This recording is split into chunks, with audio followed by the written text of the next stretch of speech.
What's up, guys? Welcome back to Newswave. There is a packed show today. There's a lot of stuff to go over. TGS is seriously just spitting out information everywhere, all kinds of announcements, and some information about Sony's handheld market going forward. We got Spider-Man sales. I told you guys we would eventually get an announcement about sales after so many days, and yeah, you're going to be pretty impressed because, yes, Spider-Man set some sales records here. And then we also have to go over the N64 Classic that appears to be close since a new trademark was accepted that we can look back to older examples from the other class systems. This seems to be pointing to, yes, a Nintendo 64 Classic is coming. Just when and how they're going to do it, that is the question. First, though, let's go over some of the quick news. We're going to start right away with PlayStation Now. Do you remember, we've talked about PlayStation Now on here before. It's a streaming service where you have to pay a little too much. I think it was like $20 a month, which felt like a lot for streaming when Game Pass was all download and local play. But now Sony has announced that there will be games you can then download. It appears to be pretty much all of the PS4 and all of the PS2. No PS3. And that makes a lot of sense, as emulating the PS3 on your PS4 would be pretty difficult. Sony doesn't even want to try to write that emulator. They more or less want to forget about the PS3 and what they tried to pull off there. The PS2, though, they can emulate that. The PS1, they can emulate that. And of course, the PS4 is local. It just downloads the game and plays it. There appears to also be in their Q&A section a bit of a check-in. They say every few days, so we're not really sure how long. We do know Nintendo put a week check-in, so every week has check-in for their NES games on their subscription service. So I would expect Sony to be around that. So maybe every week, similar to that. Every few days. If it's like every 2 or 3 days, that seems pretty consistent. But I guess the PS4 is stationary, doesn't move around like the Switch, so generally you're going to have internet at some point throughout the week, I would assume. You're not going to go large gaps without the internet, unless the internet goes down or something for a week, in which case you might want to call them. But PlayStation Now just got a lot better. If you can download this stuff, they are apparently rolling the update out in waves, so you may not have it now, but you'll all of a sudden get that download button in a day or two. And they also are running a promotion where it's like a full year for PlayStation Now is $100. When this rolls out to my PlayStation Now account, we will check it out, and we'll do a video here so you can kind of see if it's something you want to buy into, because at $100 for the year, that's less than Game Pass. And it seems like PlayStation Now has more games, so we'll go through it and we'll check it out. Also, here's a fun TGS announcement from Capcom. We got a bunch of Devil May Cry 5 footage, gameplay, and information, including a deluxe edition, because of course, I mean, all these games have deluxe editions now to get more money from you, but they're putting some extra features in there. Specifically, they are putting the Mega Buster in this game. I'm not kidding. There was a trailer they put out where you see them running through with a Mega Buster, shooting and everything, and why not? Let's cross over Devil May Cry and Mega Man. Sure, they even put like a little, the thumbnail from it. It is, of course, Mega Man paired with Devil May Cry and everything, so why not? They also had an interesting listing on the digital version of this game when they put it up on the storefront that appears to talk about online play. So it looks like there's going to be, I guess, 3 to 4 person online multiplayer. I'm not really sure how any of that's going to work. I don't think they've really detailed it much at all. So yeah, it looks like they're going to be adding in, maybe you and a couple friends can run through levels together and stuff. That sounds like it would get really crazy, considering the game already looks insane and is super fast and it's Devil May Cry. And then you add in like 2 or 3 other people in there. It's going to be probably hard to keep up with, but I'm sure it'll be a lot of fun, especially when people get really good at it. It'll probably be something really cool to see online when people do these like perfect runs and everything together. And unsurprisingly, it looks like PUBG is headed for the PS4. It looks like it had like a 1 year, I guess, timed exclusivity deal with Microsoft, which was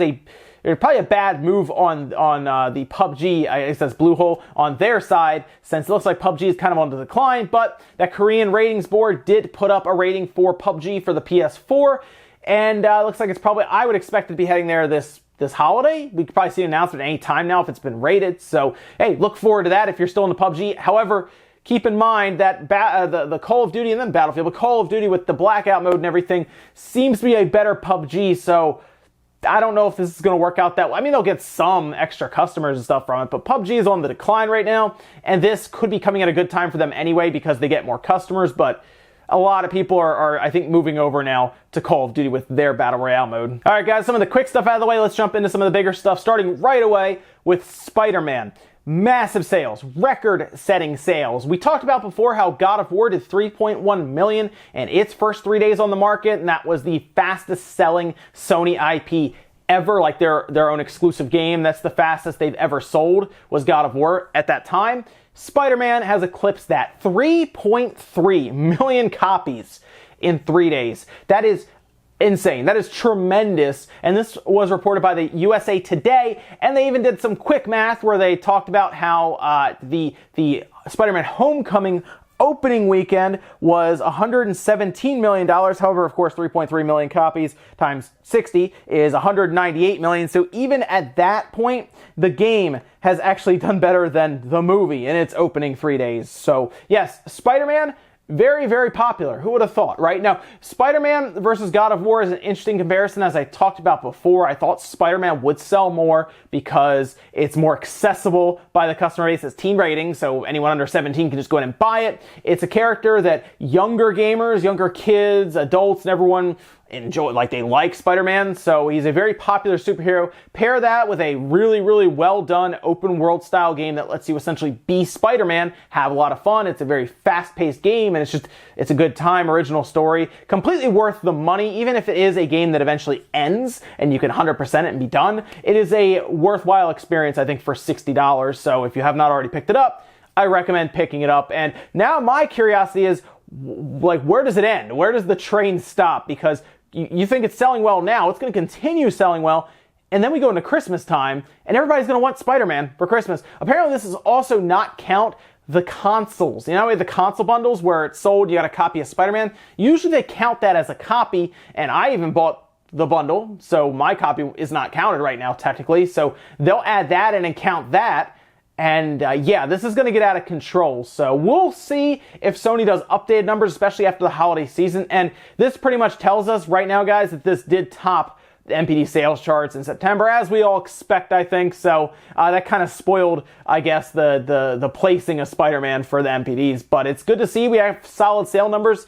3.3 million in the first 3 days is tremendous, but let me know what you guys think so far of Spider-Man, and if you're surprised that this is now the best-selling Sony exclusive game, being Spider-Man. I'm not surprised. I think it makes a ton of sense, and I'm a big fan of the game. I love the game, so let me know what you guys think down below about all this. Next up, let's talk about this Nintendo 64 Classic and why this rumor was back in the news and is becoming much more tangible now that there is a trademark that has been made public. It's been accepted in Europe, and you're going to see the trademark here. And tell me, what does that remind you of? Because we've talked a bit about a very similar situation that took place a while ago. We actually talked about it on this channel when a Super Nintendo controller of that same trademark came out, and we all started to speculate about a Super Nintendo Classic, and wouldn't you know it, a Super Nintendo Classic was eventually announced and released, and a lot of us bought it because it sold really well, and it's a cool system. So now we can start to think about, oh, okay, maybe that Nintendo 64 Classic system is a lot more real than we originally thought about when we were speculating it and trying to come up with ideas for it. It looks like Nintendo is working on that. And here's the thing. The PlayStation Classic is real. That's releasing in December 3rd. I don't think there's time to get the Nintendo 64 out and announced and marketed this year. Unfortunately, they could just out of nowhere surprise us. We'd all, spread the news like crazy and everyone would know about it and people would probably go out and buy it.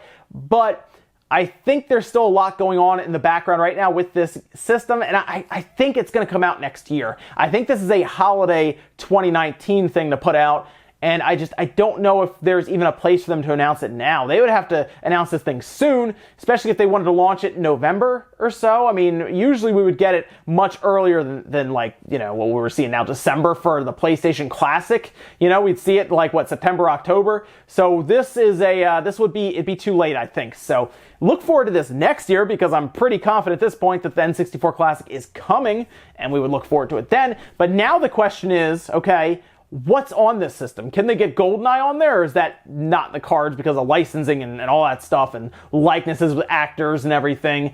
Or would it be something like they just sneak Perfect Dark in there and call it a day? Can they find some common ground with Microsoft and Rare to do things like Banjo Kazooie in there, Conker's Bad Fur Day, although Conker might make the system mature rated then, right? Because they still technically have to rate it something, so maybe that wouldn't be able to be in there. That's the only thing. So maybe they'll leave Conker out. But like, you know, Banjo-Kazooie, for example, is a big one, along with Tooie, that people would ask for. So I'm curious if they can do that. Would they do 4 controller ports? Would they bring back the Nintendo 64, like, replica controller and everything with the same type of plug-in that we have with the Nintendo Classic and Super Nintendo Classic? A lot of questions here. But let me know what you guys would like to see down below. Let me know about the games you want to see and if you would buy into it. And here's the other question.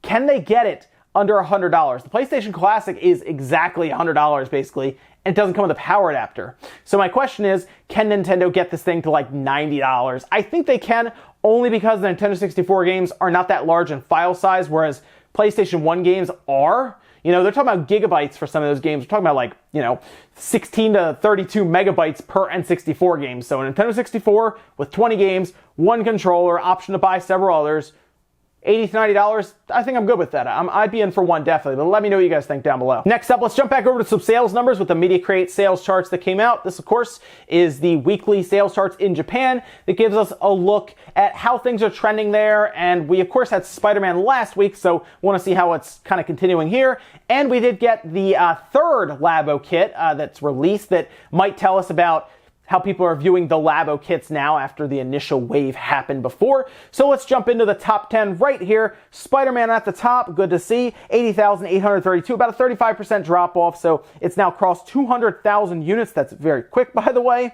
That's good to see. Shadow of the Tomb Raider debuted at number 2 at 30,172. I feel like that's kind of a weak debut for a game the size of Tomb Raider, but we'll see how it does everywhere else in the world as well. Splatoon 2 at number 3, 14,094. Minecraft at number 4. There's that Nintendo Labo, the Toy-Con Drive Kit at number 5, 11,659. That feels like it feels like a pretty low, in this case, a very low debut compared to what the other ones debuted. Mario Kart 8 Deluxe at number 6. NBA 2K19 jumped up pretty far on the PS4 there, 9,536.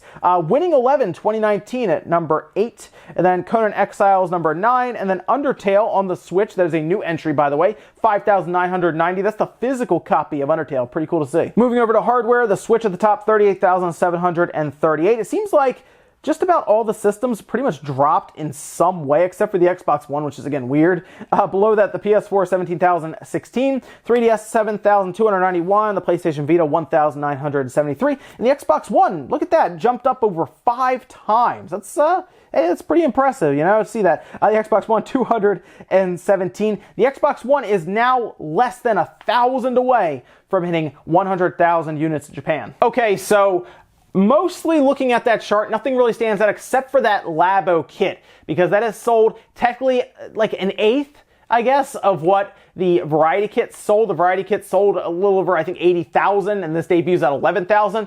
I don't know if Labo is going to continue to impress or push things off the shelves like crazy. I think it's mostly going to fall into a supplementary role for Nintendo. It doesn't cost them a ton to put it out there. It's cardboard and some software, but still, I think Nintendo was hoping that this would have done better, but we'll see when it goes into the holidays. Labo still has not had a holiday under its belt. We'll see what happens there, especially in like Japan and other parts of the world around that time, to see what the shopping season can do for it. But, I mean, it's definitely not off to a great start here in its debut week, but we'll continue to see if it maybe kind of moves around, shifts around, especially when we get later on in the year. And in our last bit of news, let's talk about the PlayStation Vita that is still alive in Japan, as we just saw in those sales charts. Looks like 2019 is going to be the last year for this system. Sony, in an interview with Famitsu, did say exactly that. Guys, we're discontinuing the thing in 2019, and we have no plans for a successor at this time to the PlayStation Vita, which, yeah, I mean, is anyone really surprised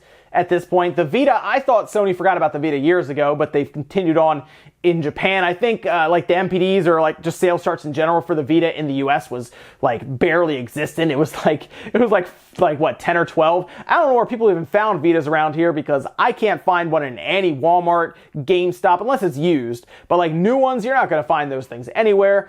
And the question is, will Sony ever come back to the handheld market? I don't know. It's a weird spot for them, because they're never as much as they put into the hardware of these systems, they're never all in on the software front, and then they introduced very expensive memory cards, proprietary memory cards, by the way, whereas the 3DS was using SD cards, proprietary expensive memory cards for the Vita that really hurt it as well, because even if you could find them, they were expensive, and at times they were just hard to find in general because stores didn't want to stock these things. So it was tough. The hardware was good, but the software was lacking. They just never really put big studios on this device. It was always like their B squad working on this thing. So I don't know. I don't know if there's a place for them anywhere in the handheld market, to be honest. And hey, they're good at home consoles, so push forward with their home consoles. Get ready for that PS5 that we assume's out in the next couple of years, and keep moving along there with that in VR, and I guess just work at what you're good with and kind of stay away from the handheld market where Nintendo has